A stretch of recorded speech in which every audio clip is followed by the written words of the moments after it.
Well, here we are in Melbourne City as we are now halfway through the Batuta Advocate Roadshow. It's been a great time so far, getting to see everyone and meet everyone and see these different cities around the country. Had the roadshow in Hamer Hall last night in Melbourne. It was a great hit, and it's great to see this city really at this time of the year because it's really popping. It's quite a European city, complete with the sun setting at 9 p.m. and, of course, the Victorian architecture and the irrational fear of migrant gangs. It's been a great time. We got to really see what makes these people tick. But before Melbourne, we got the red eye from Perth, didn't we, Errol? Yeah, it's good to be back on the roadshow. Good to be out here in the heart of culture in Australia, as they say. We're heading up to Adelaide next, and then from there we're heading back to the East Coast. We're heading back to Canberra, Sydney, and then wrapping it up back to the desert, I reckon, from there. That sounds like the plan. But Perth was an interesting place yesterday before we caught the red eye in. Perth's an interesting place. It's obviously, we got to learn what Bernard was singing about all those years, sunsets over the beaches, and Cottesloe Beach is a very nice part of the world. We don't have a place like that in Batuta, actually. No, we don't, but we're working on it. But while we were in town, while we were up in the Gold Triangle there in Perth, the Cottesloe, Peppermint Grove and Mosman Park area, we thought it was pertinent to meet up with their local member. Yes, Julie Bishop. She was very kind to give us half an hour, and it was actually quite an interview because obviously a lot's happened in her party and a lot in the Australian government over the last year, and she was actually quite free, and it wasn't really as guarded as a lot of the politicians we've interviewed. No, we spoke to her for quite a while about the responsibilities of being a local member, being a backbencher, because she hasn't really been in this position since the days of Howard, when she first became a minister. So she's taken the skills that she's learnt from being a foreign minister, and she's taken them back into her electorate. Yes, and of course, great negotiator. So when she's dealing with the voters that we kind of ran across down there in Cottesloe, I'm sure she has to negotiate a lot because it's a beautiful part of the world and people don't want it to change, and that is kind of the ethos of Perth. So strap yourselves in and have a listen to the following interview with the former Foreign Minister and one of the big power brokers of the Liberal Party, Julie Bishop MP.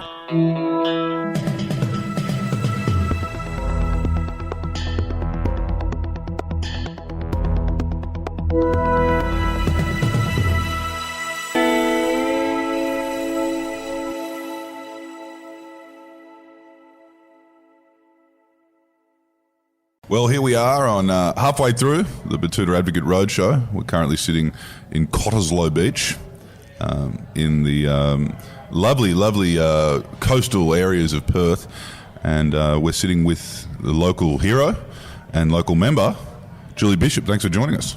Welcome to my beautiful electorate, and look at that beach out there and the perfect weather. You're in heaven. It's amazing. There's no waves. That's because of that island. Right? Yeah, that's because of Rottnest. Yeah.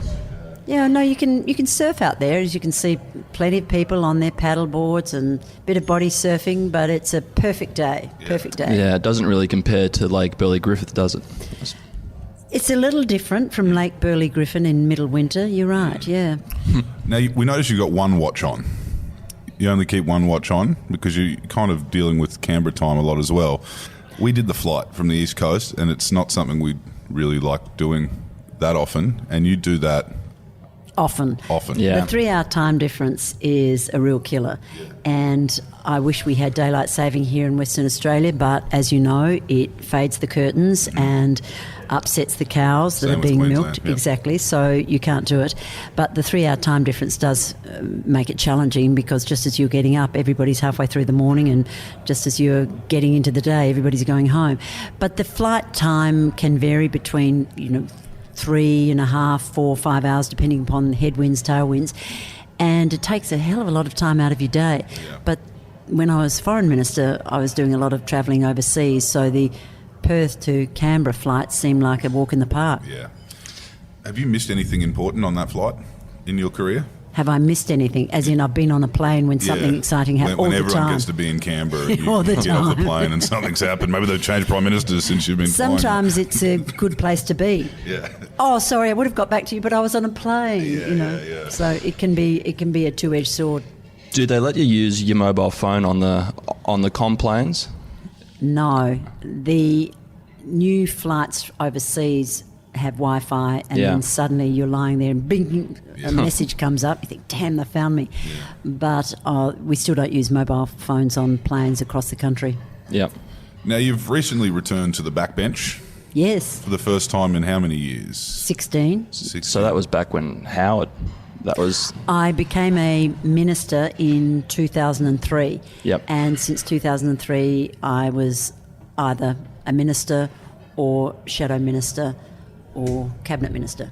And how does that make you feel heading back to the backbench to see kind of how busy a lot of Parliament is? Like you've got a lot less on your plate now. Well, I'm busy in a different kind of way. Yeah. I've redoubled my efforts in my electorate because I'm here more often and people are aware of that, so they're making appointments and coming up with events and inviting me to plenty of things. So I'm really busy. I've also had a lot of invitations to do things overseas as a former foreign minister, and I think that's great. It shows the regard with which Australia is held in the eyes of the international community. And so I've been busy, but a different kind of busy. It's good, and I'm comfortable with the decisions that I had to make. Yeah. So how different is it to wake up each morning and have a dossier on your desk from, the head of the spy agencies to the ag minister to having to hop up now and just going for a surf? I couldn't possibly comment on the intelligence briefings that I received every morning, but I can tell you it's great being able to go for a run and be down here at Cottesloe in the mornings. It's, as I said, it's a different kind of pressure. Obviously, a cabinet minister and the foreign minister has to be on top of so many issues, and of course I'm still interested, but not to the same extent. I don't have to answer the media. Oh, what am I doing today? I don't have to answer the media every moment. There's been a coup culture in Australia over the last 15 years, and to the point, as I mentioned, where Fiji is looking a lot more stable compared to us, where they've had two prime ministers democratically elected over the last decade, and we've had three democratically elected and 7 prime ministers altogether. What do you think it is? Do you think it is the 24-hour news cycle kind of spooking a lot of maybe technologically illiterate old men? Well, that's one way of looking at it. I think that after the stability and certainty of the Howard years, he was Prime Minister for 11 years, there was quite a shock when Kevin Rudd, who was virtually unknown before 2006, became the Labor leader and then won such a significant victory in the 2007 election. And Kevin had stratospheric popularity according to the polls, but his own side didn't ever really like him or really trust him. And when Julia Gillard took on his job, when essentially the first coup, if you like, it lowered the bar for the reasons that you could move against a leader. And they could never articulate what it was that Kevin had done. They just didn't like him. And that became good enough reason to remove a Prime Minister or a leader, and we've seen it successively on the Labor side and on our side. And now, if you lose the support of the party room, then you can be removed as leader, and nobody ever actually articulates what it was that they did or didn't do that caused that to come about. Well, we spoke to Kevin a couple of weeks ago for the launch of his book. Well, Kevin's over it. He's completely over the events of 2010. Yeah, we asked him too. He was held on to. And he said he's totally fine with it. It's all just water under the bridge for Kevin. He's completely cool about it, I can assure you. I saw in that Mamma Mia movie when Cher says, grudge holding makes you fat. So, Jesus Christ. So Kevin's obviously taken that to heart and not a grudge in sight. No, well, he told us, he said the lasting impact that he's had on the Labor Party in his eyes is that they're no longer able to depose their leaders, just with It's a fascinating legacy when you think that Kevin has cemented Bill shortens fortunes. Yeah. What an irony. It is irony, isn't it? Yeah, well, essentially, But, Kevin was the 2002 Olympic ice skating coach. Yeah. Well, could you see the Liberals doing anything like that in the future to perhaps consolidating the future of, say, Craig Laundy? Yeah. Or maybe Julie Bishop from May next year. You get to be the leader for 10 years. I don't know. I cannot envisage a circumstance where the Liberal Party would change the arrangement whereby the party room chooses the leader of the party and the party room chooses the deputy leader. We have two elections, are separate. We have an election for the leader and we have an election for the deputy leader. And I think the party would jealously guard that right to elect the leader. Yep. Whether the lay party, the membership of the Liberal Party has a different view is another matter, but the actual party room, the elected members and senators would guard very jealously their right to elect their leader. There's a lot of people saying, had the events of August this year not happened, the Liberals probably wouldn't have needed to worry about the upcoming election. That in fact, the Liberals probably could have won. I'm not saying they won't now, but I'm just saying... Neither am I, and I was very confident that we would win under Malcolm Turnbull. Yeah. And I'm equally hopeful that we'll win under Scott Morrison because the policies of the party are what counts. Yeah. And while the popularity of the leader obviously plays into it, the policies and the deliverables and what you can do to make a difference in the lives of the Australian people is actually what counts. But do you think there might have been a few people on the backbench that didn't want to see Malcolm Turnbull win? Oh, that's far too Machiavellian even for the Liberal Party. So we've also heard recently that there's a 5% chance that the Australian embassy in Israel will be moved. Is that accurate, or is that... I understand that's something that Steve Chobo is reported to have said to the Indonesian officials. I don't know whether that's true or not. But that's a decision for the new cabinet and the new leadership team. Do you find you've got plenty of good contacts when you want to go on a holiday anywhere else in the world? What, ring up all my former foreign minister mates? Hi, Boris, I'm here. I've still got your number. You still got theirs? Yeah, I've still got a lot of contacts. I was in Dubai last weekend. I'd been invited to chair a meeting of the World Economic Forum councils in Dubai in the lead up to Davos. And I caught up with a lot of people that I'd met on the global stage in the past, former foreign ministers, current foreign ministers, and it was good to keep those contacts alive and talk to people about current issues. And there are plenty of global challenges, and I'm deeply interested in foreign affairs still, of course, and Australia's place in the world. So those kind of connections continue. And I used to get the mobile phone numbers of my counterparts so that we could text each other and, save the department the hassle of doing cables and deal directly with the foreign ministers. And so I keep in touch with a number of them. Do you, right. Did you, in your role as foreign minister, did you ever get to the point where you felt like just a mother of 1,000 Australian teenagers, where you were just like, what has this idiot found himself into now? Banged up abroad?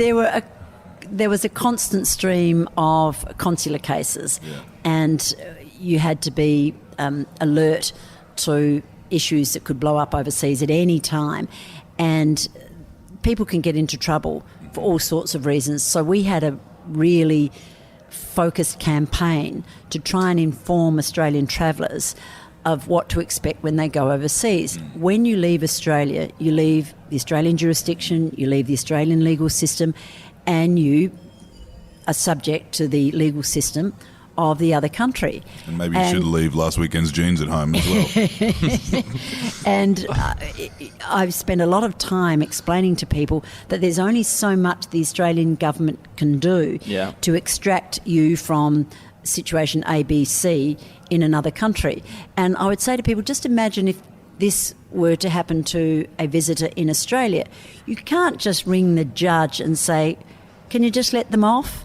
And ring the police and say, can you drop these charges? It doesn't work that way, and it doesn't work that way in other countries.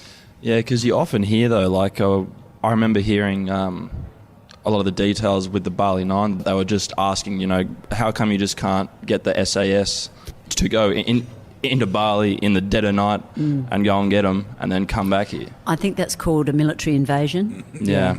That does have consequences. Yeah. You're sending your military in to rescue people who are in the legal system of another country. Leave that to 60 minutes. That does Yeah. raise some tricky questions indeed. Yeah. Talk about a sleepless night. Imagine if we did that. Yeah. Well, But Network. the Bali 9, of course, was an issue that has taken a great deal of diplomatic and consular effort and continues to this day. Yep.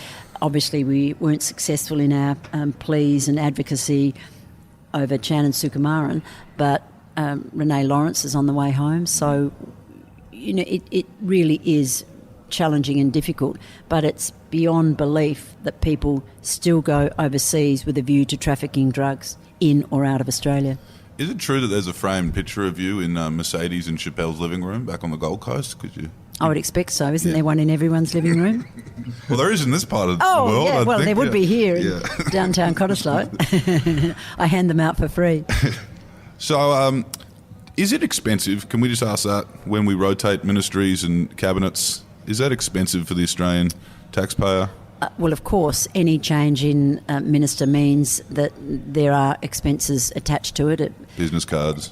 Well, surely we do it all online now, don't we? A tea towel in the Parliament House gift shop too. That True, was true. I- Changing photographs. I read that they weren't going to reprint the tea towels with all the Prime Minister's names on them until after next election, so they wouldn't have to double it up and be like, well, we just have to put Scott on, and then if he wins, then we'll do the tea towels. We see, I haven't given much thought to the Parliament House gift shop and the tea towel supply, but I'm now thinking about adding that to the cost of doing Yeah. business in this Parliament. Yeah, the cost of tea towels. There's another one actually. Julie, Oven was mitts. the concussion test for the NRL. They've had to take out who's the current prime minister for these young fellas because they Because they it's wouldn't hard be able to enough say already. anyway. That's a tricky question at the best of times. Yeah. I've watched a few of those shows when they've asked who's the Prime Minister of Australia, and you've got something between Bill Clinton, Shane Warne, whatever. Can you tell us a little bit about your electorate? What's going on here? What are the concerns of the people This is a magnificent electorate. The western boundary is the Indian Ocean. The southern boundary is the Swan River. Eastern boundary is the CBD, and the northern boundary is up towards Scarborough, Karrinyup. So it's the western suburbs of Perth, and it's a mainly residential suburban electorate, but it has a number of small businesses and a number of the major health institutions. Sir Charles Gardner Hospital's here, the New Perth Children's Hospital, and the University of Western Australia. So a lot of institutions here. Some very high-income people here, also some low-income people. So it's a mixed socio-economic electorate. It's been in Liberal hands since it was formed in 1949, apart from 2 years when it was held by a Liberal Independent. Mm-hmm. And it's a very strong Liberal area in terms of the support that we have received over the years. And it's a magnificent place. We've got Kings Park, Bold Park, all these areas in it. So as you can see, it's a beautiful part of the world. And say if you were to just all of a sudden resign from the Liberal Party and maybe the Liberals lost this seat to an independent, would that be a red flag for the government? Well, I haven't given the Liberal Party the problem of a by-election in the seat of Curtin. No. So we're just talking hypotheticals, right? Yeah, we've been doing a lot of them actually between our interview with Kevin Rudd and Richard Di Natale. One hypothetical is... I don't get the connection. Kevin Rudd, Richard Di Natale, and then me. How does that work? Oh, we cast a wide net. Yeah. Yes, I guess. Kevin and I are mates. Yeah, I get on fine with Richard. Yeah, there you go. There's a lot of hypotheticals when you're talking to the Greens as well. You know, if indeed. you were... So those existential type questions, yeah. in 40 years or so, if you guys manage to get enough support, what would you do as Prime Minister, Mr. Di Natale? Well, the first time we interviewed the Prime Minister was it was the same day as the state election here in WA, where he was asked not to attend. I love those state elections where they don't want to know the feds, and then the next time round they want the feds all over it. You just can never keep them happy, can you? No. I don't think Anastasia would want Bill Shorten in Queensland on the campaign trail. There's a few different conflicting things going on with Adani and all that kind of stuff. Just a couple, yeah. So some of these state elections are very difficult. And, of course, after the event, the justification after the event is always fascinating. Well, it was all the federal government's fault, or it had nothing to do with the federal government. So well, I suppose, we just can't win either way. I suppose now, because it's got to be quite popular here now because he's just handed back a whole bunch of GST. So indeed, the GST legislation going through the federal parliament was very well received here in Western Australia. I don't want you to ever underestimate the anger that was felt in this state that we were down to 30 cents in the dollar of the GST. Clearly, the system was never meant to operate that way, that one state could be so disadvantaged. And so putting a floor in it of 70 cents certainly makes sense, so that no state will suffer the fate that we did, but also the extra $4.7 billion, thanks very much, which will go into important infrastructure in this state. It's a massive state. It drives the global economy. The mining sector is picking up again. You know, we've been through the lull of the post-construction phase in the mining sector, but you can just tell there's an excitement in the mining and resource sector again. But different metals and different minerals. Lithium, you will have heard all about the and lithium cobalt, valley since you've been here. Yeah. So, we want to talk about a controversial topic now: secession. Whoa! Have you ever had to sit down? There's nothing controversial about that in Western Australia. No, like, Not in Queensland either. How close was Australia to losing the West to, could we have had a President Colin Barnett and a Vice President Troy Buswell? No. Or you could have had it the other way around. Yeah, which would have been even More sweeter. A little bit on the nose. Well, West Australia wasn't in the original federation back in 1901. Well, they all spoke Dutch here back then. Or French. And then there was that vote on the secessionist movement. And it's just below the surface here. Yeah. Every now and again, you'll hear Western Australians say, we can go it alone. Yeah. But we're so integrated now. The economy is so integrated nationally. And let's face it, economies are integrated globally. We're part of the global economy, the national economy, the local economy. It's all too interlinked now. So you don't think they'd get a wags it over the line?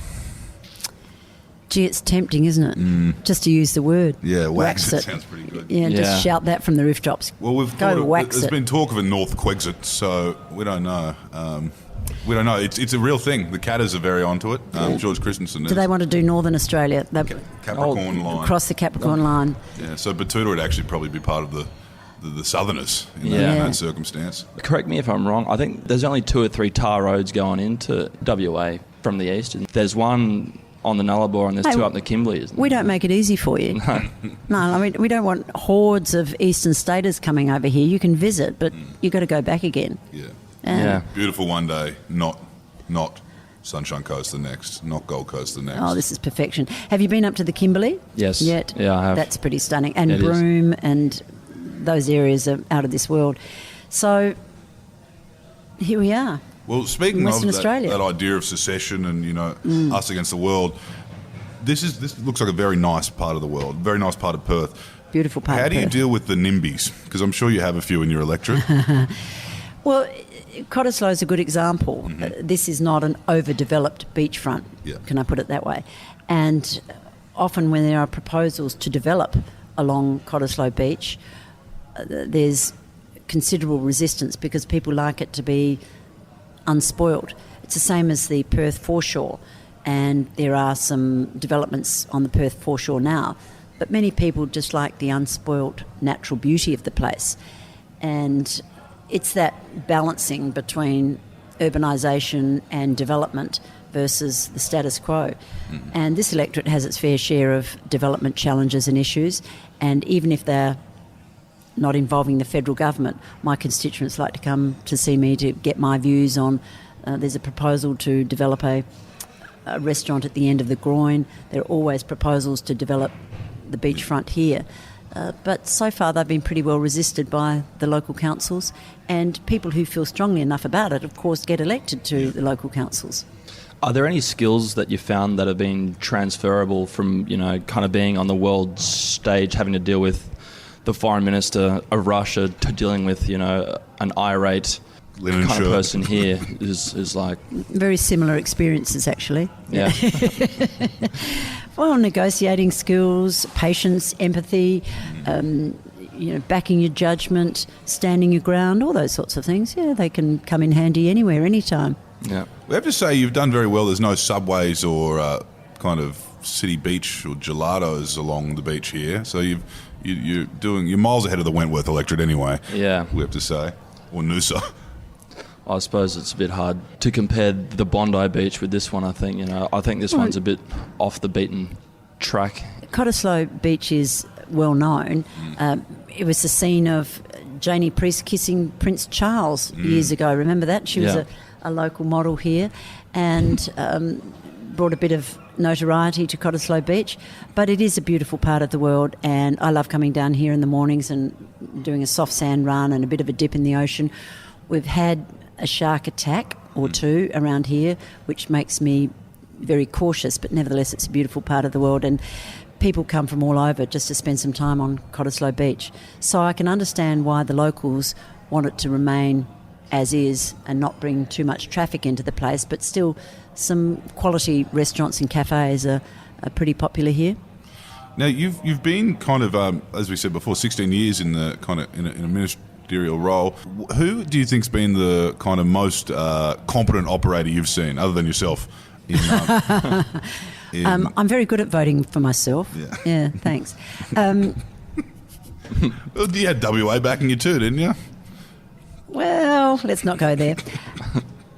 I think one of the most competent, well, two of the most competent were John Howard and Peter Costello. I thought they made the dynamic duo. They made a great team. They were very different personalities, but they brought their respective skills to their roles, and hence we had enormous stability at that time. Even though there was a level of competition between the two, no question, they nevertheless always put their portfolio and their leadership issues to one side where they disagreed and really acted in the national interest. I thought they were a pretty amazing team. It's a shame they never got to swap jobs like Turnbull and ScoMo did. It didn't quite turn out that way. No. There was a little movement at the station in 2007, but no, John held firm. So he didn't give in to Alexander Downer's treaties that he move on. Oh, did I just break a confidence? No, I'm sure I didn't. That must have been public news at the time. She says, looking desperately at Lauren, it was public at the time, wasn't it? Yes. Well, Cool. he ended up in the plum job, though, old Downer. He ended up over there in Australia House there in London. It is a very important diplomatic post up there with the ambassador to Washington, the ambassador to Tokyo, the High Commissioner to London. Yeah, it's an extraordinarily busy job too, because so many Australians are in London at any one time. Yeah. It was nice how they gave that job to Kim Beazley, and then when it was Kevin Rudd's turn, to be the head of the United Nations, it was nice that Malcolm was able to really help him out there too. Well, I think my position on that was well known, so I needn't comment further. So what does that frustrate you when you hear people saying, the plum job of working in Washington or London? Because, they are quite busy. Oh, a plum job in the sense that it has a great deal of status in the diplomatic world, no question. But, of course, they work hard and they are representing Australia, and they have to drive out to the airport to pick up the foreign minister, and that can't be that much fun. No. What would be the plum job to finish in, though? Like, if you were talking about ones that, as in terms of output, work-life balance, what would be the island? If you were a DFAT lifer. A DFAT lifer. And then, for the last 10 years of your professional life, they handball you, say, all right, you're going to be the ambassador to Antigua and Trinidad. Where the only thing you'd have to do is handshake a couple of cricket players every that's not all 3 bad. or 4 years. Anywhere in the Pacific. Could you imagine it? Being given the the High Commission to Fiji. Oh, yeah. Yeah. That would be good. Oh, no, that would be busy. I'm not saying it wouldn't be busy because there are plenty Yeah. about 350,000 Australians go there as tourists, so that you've got that problem. So if you're thinking of somewhere where you're kind of quite removed, how about the Vatican? There's lots of rules, though. Now, you just dropped an interesting stat on us, and I'm sure you've got plenty of them. What's the most interesting one you've learned? You learned in your work overseas? Like, where did you not expect to see that many Australians? Australians are everywhere. Yeah. Believe Yeah. me, we are inveterate travellers, and Australians turn up in the most unexpected places. And you expect to see them in, the global centres. Silicon Valley and Hollywood surprised me how many Australians are there. I mean, that's not unexpected entirely, but the sheer scale of the Australian invasion is A lot of something Bondi to kids behold. working on apps over there. But no, you come across Australians anywhere and everywhere. I remember going to Tehran, which was quite controversial at the time. I was the first Australian minister to visit Tehran in about 12 years or more. And the visit was highly scripted and was very carefully managed by the Iranians until I met with the foreign minister, Zarif, and said, look, I just want to have a look around Tehran. So he essentially called off the security detail and said, go where you want. So we went to a marketplace, unannounced, but we had a bit of a media crew with us because there was a great deal of interest in my visit. And we're walking through this exotic, beautiful Persian market in Tehran, and I hear, oi, Julie! And I turn around, and it's a young couple from Sydney who, he was Iranian, but they'd been born in Australia, and they got married, and their honeymoon was going to be in Tehran. So they were just wandering through and saw me there. Marketplace, you couldn't avoid them. Exactly, there they are in Persian marketplaces. Well, we're almost out of time here. Thank you for meeting with us today. You're just dying to go for a swim, aren't you? Well, Yeah. I mean, you're looking at the ocean, but Yes, I've got I a am. little bit of the reflections of the fridge. It's very nice to see your part of the world. Yeah, And well, thank you for having us. Well, thank you for coming along, and don't be a stranger. You've got to come back more often. And Yep. next time we'll head over to Rottnest Island and see a quokka. See your one polling booth over there. Yeah, you bet. I have no trouble getting volunteers to be Yeah. at the Rottnest polling booth on election day. No trouble I at bet. all. Thank you, Julie Bishop. Thanks very much. Cheers. Thank you, Julie. And that was Julie Bishop, everyone. One of Australia's next prime ministers, if all of her plans go her way, and if all of Bill Shorten's plans go to the shithouse in his first term. But only time will tell, Clancy. Yes, indeed. And it's been interesting seeing the general consensus around Julie Bishop. As you know, as we mentioned there earlier, she put her hand up in the Lib spill in August, and we were actually at the Batuta races trackside at the time, and a lot of the local constituents thought she was going to take it home. It was an interesting result that we got in the end. Ended up with ScoMo, the night watchman. So we'll see. It'll be an interesting election, and I don't know if we've heard the last of Julie Bishop just yet.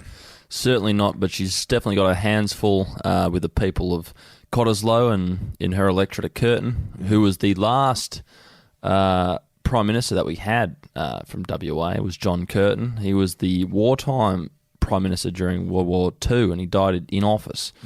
So hopefully the same fate doesn't befall Julie Bishop, and she doesn't become the Prime Minister under World War III, and we don't have to go to war with Putin or Xi Jinping or Certainly not with the relationships that have been built by the former foreign minister. I think we can avoid World War III for now. But as we learnt, quite an interesting political operator, and we look forward to interviewing more of these types of characters as we travel around the country. We've got Adelaide this week. We hope to see some of you out there, and then of course finishing on the 30th of December with Canberra, Llewellyn Hall. And then December 1 at the Opera House, which is almost sold out. So get in quick, listeners, and we'll get you next week. Thank you for listening to the Batuta Advocate radio show. That is the 30th of November and the 1st of December, the Friday and the Saturday. The Friday being in Canberra at the Llewellyn Hall there in Barton in the shadow of Capitol Hill. And on the 1st of December, we are at the Concert Hall in the Opera House, where we're going to wrap things up on this roadshow. Until then, my name is Errol Parker. Never talk to the cops without legal counsel present. They are not your friends. They're out to get you. And I'm Clancy Overall. You be kind to each other.